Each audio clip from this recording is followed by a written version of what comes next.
रुकिए, एक पल के लिए रुकिए। अभी जो मैं आपको बताने वाला हूं वो किसी धर्म ग्रंथ की कोई साधारण कहानी या कोई उपदेश नहीं है। यह गरुड़ पुराण का वो कड़वा और खौफनाक सत्य है जो हजारों सालों से हमसे छुपाया गया था।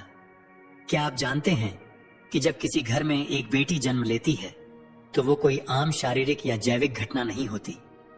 वो उस परमपिता परमात्मा का एक बहुत ही कठोर और रहस्यमयी चुनाव होता है।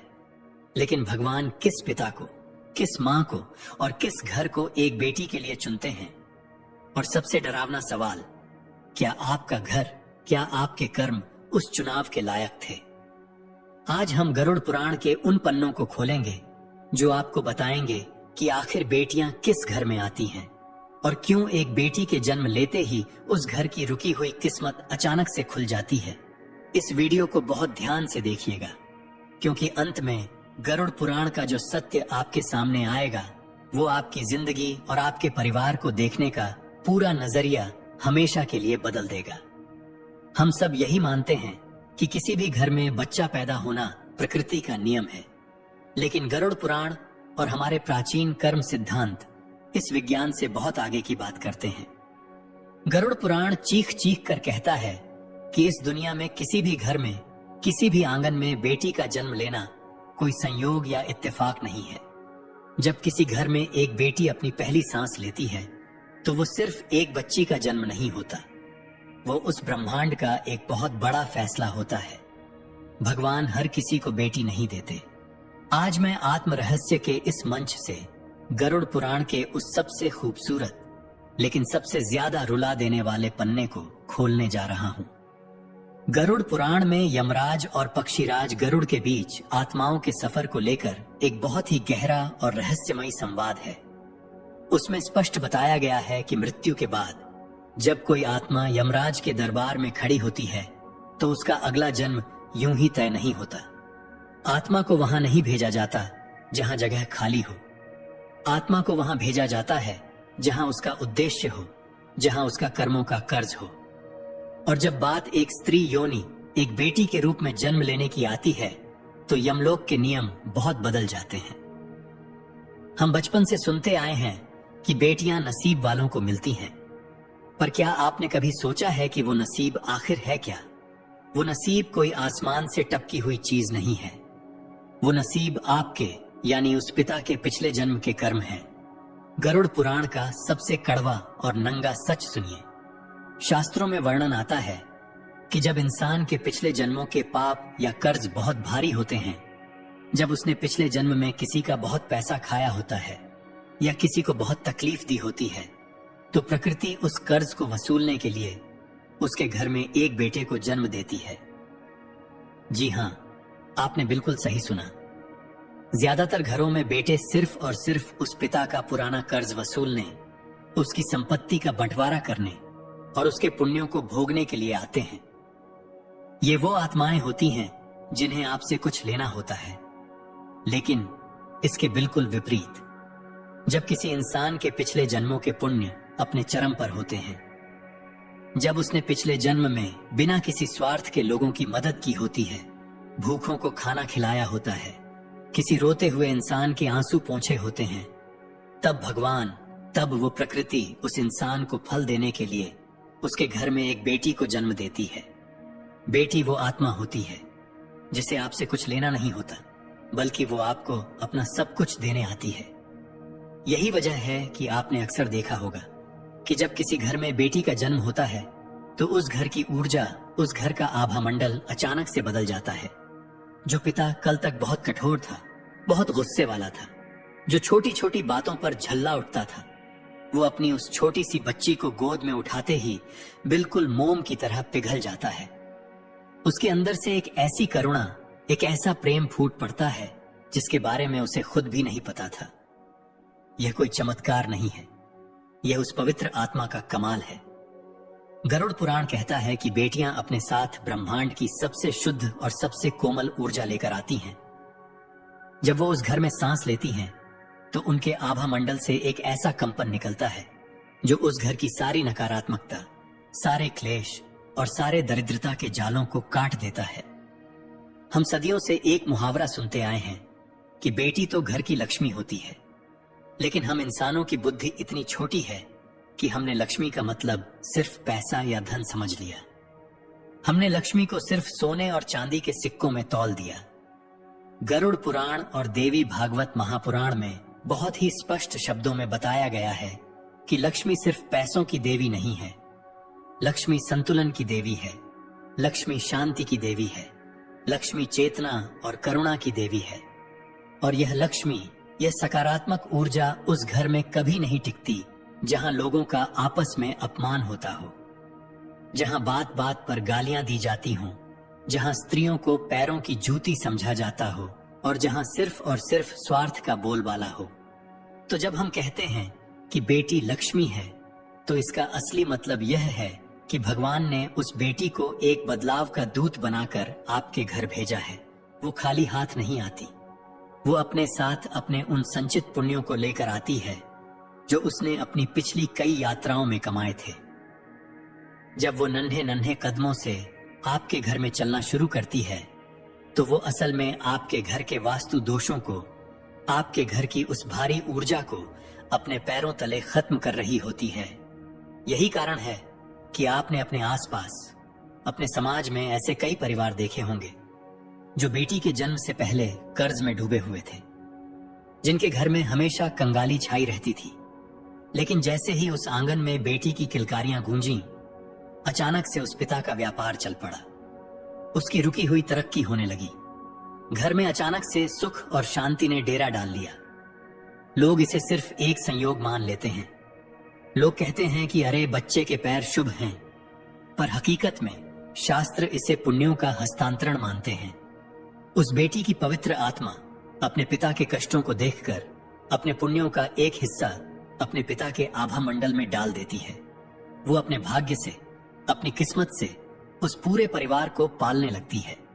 लेकिन अब यहां पर एक बहुत ही गहरा और बहुत ही डरावना सवाल पैदा होता है।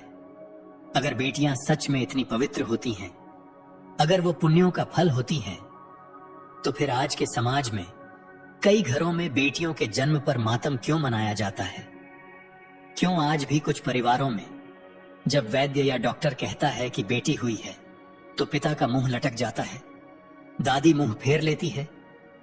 क्यों बेटियों को जन्म से पहले ही गर्भ में मार दिया जाता है, या जन्म लेने के बाद उन्हें जिंदगी भर यह एहसास दिलाया जाता है कि वो एक बोझ हैं, पराया धन है? यह सवाल बहुत ही महत्वपूर्ण है और इसका जवाब आपको गरुड़ पुराण के उस कर्म सिद्धांत में मिलेगा जिसे सुनकर आपकी रूह कांप जाएगी।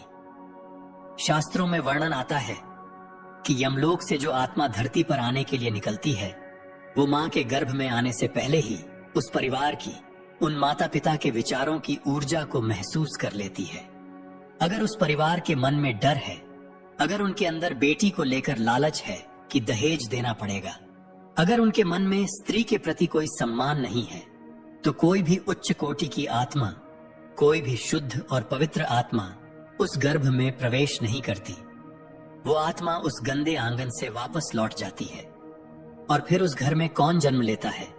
उस घर में जन्म लेती है एक ऐसी आत्मा जो पिछले जन्म में उसी परिवार की कोई बहुत बड़ी दुश्मन रही हो। गरुड़ पुराण कहता है कि जब आप एक बेटी को, एक स्त्री को बोझ समझते हैं, तो आप असल में अपना ही विनाश बुला रहे होते हैं। लेकिन कभी कभी इस नियम का एक अपवाद भी होता है, एक ऐसा सच जो आपकी आंखों में आंसू ला देगा। कभी कभी बहुत ही पुरानी सोच वाले, बहुत ही कठोर और लालची परिवारों में भी एक बहुत ही शुद्ध और पवित्र बेटी जन्म ले लेती है। वो उस घर में आती है जहां उसे प्यार नहीं मिलता, जहां उसे बेटों के बराबर हक नहीं मिलता। ऐसा क्यों होता है? गरुड़ पुराण के अनुसार ऐसी बेटियां साधारण आत्माएं नहीं होती, ये परिवर्तनकारी आत्माएं होती हैं। ये सबसे शक्तिशाली आत्माएं होती हैं। ये उस घर में इसलिए नहीं आती क्योंकि वो घर अच्छा है।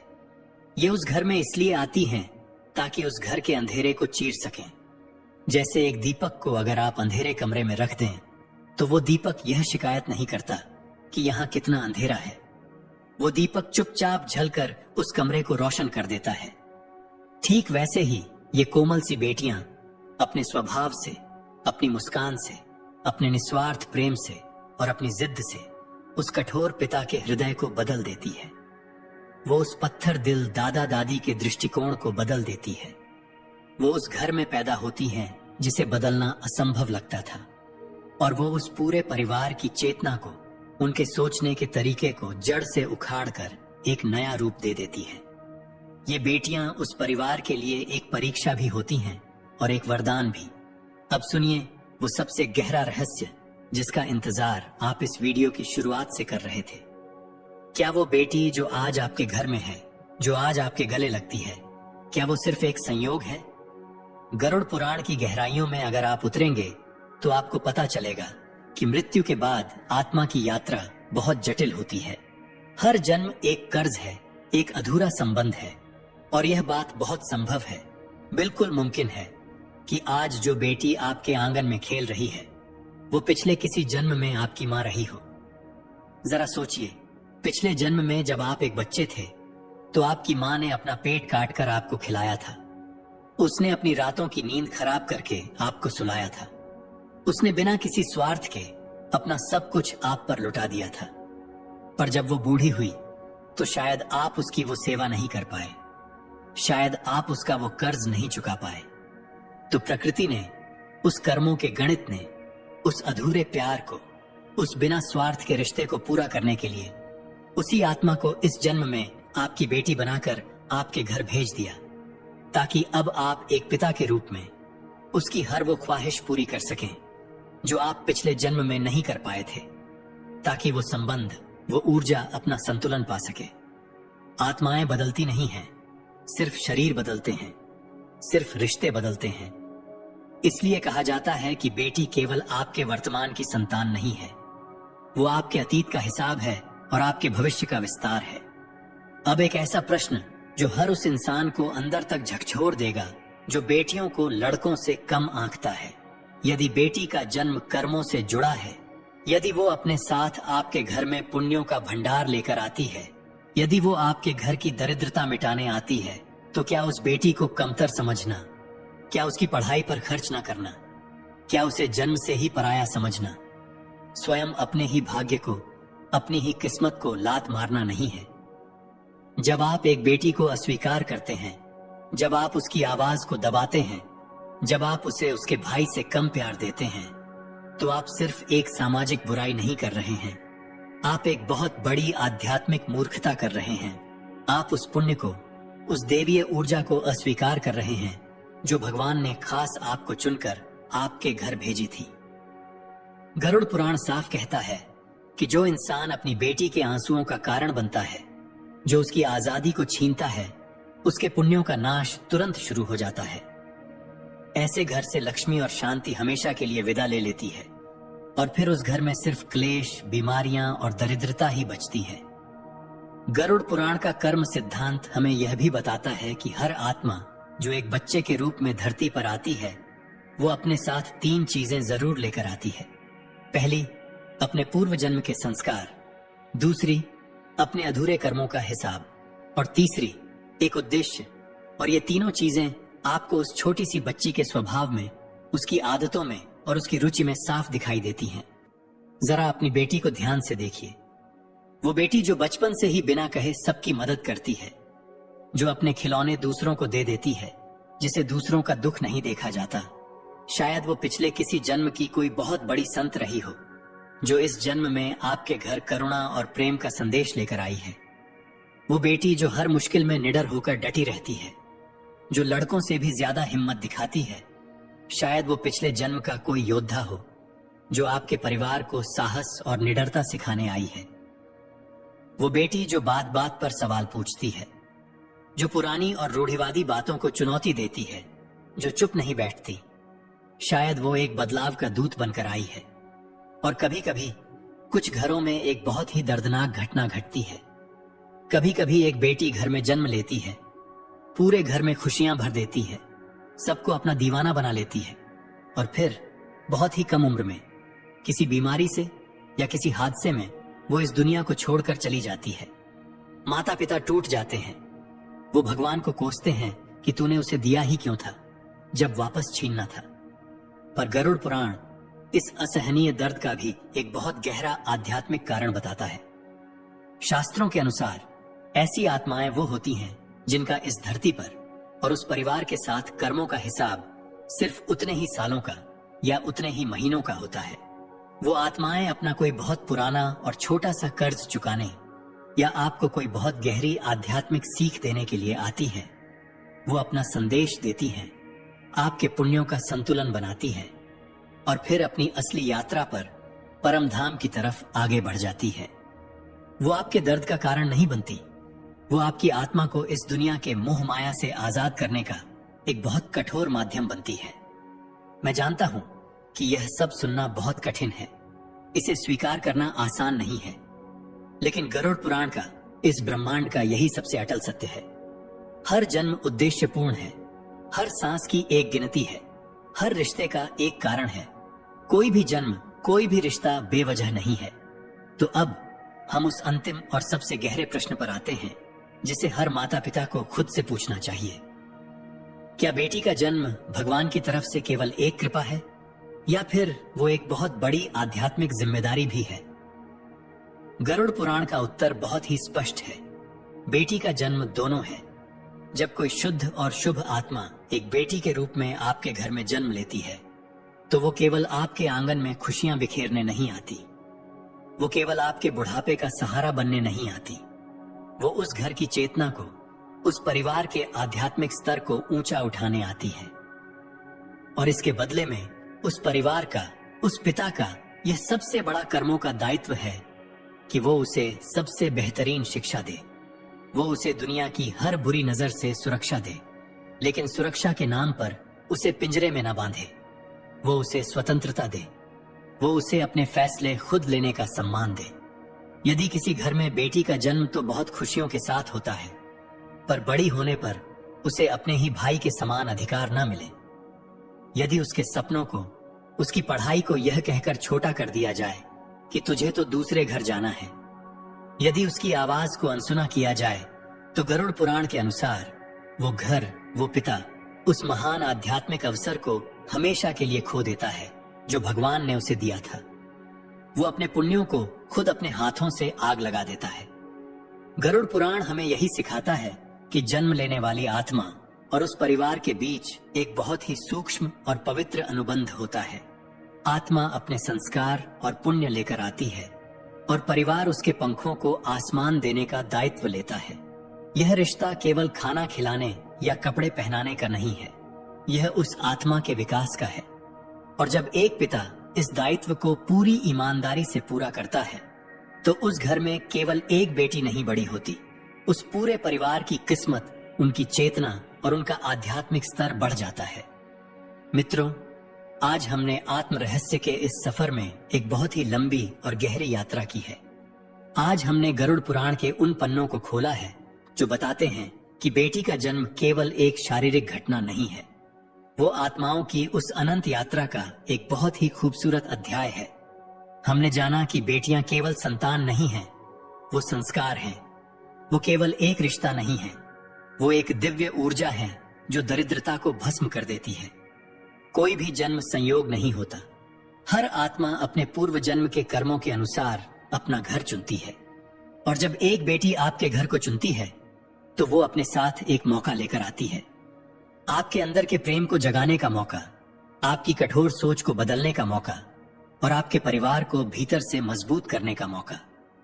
अपनी बेटी का सम्मान करना केवल मीठे शब्द बोलने से नहीं होता, उसे शिक्षा देना, उसे अपने पैरों पर खड़े होने की ताकत देना, उसे अपनी जिंदगी के निर्णय लेने का साहस देना और उसके सपनों को अपना सपना समझना, यही उसका सच्चा आदर है। और यकीन मानिए, जिस घर में नारी का, बेटियों का यह आदर होता है, वहां केवल बेटियां मुस्कुराती नहीं हैं, वहां साक्षात लक्ष्मी और नारायण निवास करते हैं। यदि आपके घर में एक बेटी है तो आज रात उसे सोते हुए देखिएगा और अपने दिल पर हाथ रखकर भगवान का शुक्रिया अदा कीजिएगा, क्योंकि इस पूरे ब्रह्मांड में भगवान ने आपको चुना है। और यदि आपके घर में बेटी नहीं है तो सड़क पर, समाज में दिखने वाली हर बेटी को, हर स्त्री को वो सम्मान दीजिए जो उसे मिलना चाहिए, क्योंकि आपका यही सम्मान, आपकी यही पवित्र नजर अगले जन्म में आपका भाग्य तय करेगी। बेटी उस परमपिता परमात्मा का सबसे खूबसूरत उपहार है और उस उपहार की रक्षा करना हमारी सबसे बड़ी आध्यात्मिक जिम्मेदारी है। अगर आज गरुड़ पुराण के इस सच ने, इस कथा ने आपके दिल के किसी तार को छुआ हो, अगर आपकी आंखों में एक पल के लिए भी नमी आई हो, तो एक छोटा सा काम जरूर कीजिएगा। यह वीडियो अभी इसी वक्त उस इंसान को साझा कीजिएगा जिसके घर में एक बेटी है। उस पिता को भेजिएगा जो दिन रात अपनी बेटी के लिए मेहनत करता है, और उस इंसान को भी भेजिएगा जिसे शायद आज यह सत्य सुनना बहुत जरूरी है। और हाँ, नीचे टिप्पणी में पूरे गर्व के साथ, अपने दिल की पूरी सच्चाई के साथ लिखिएगा, बेटी मेरा वरदान है, ताकि ब्रह्मांड की उस ऊर्जा तक आपका यह संदेश पहुंच सके।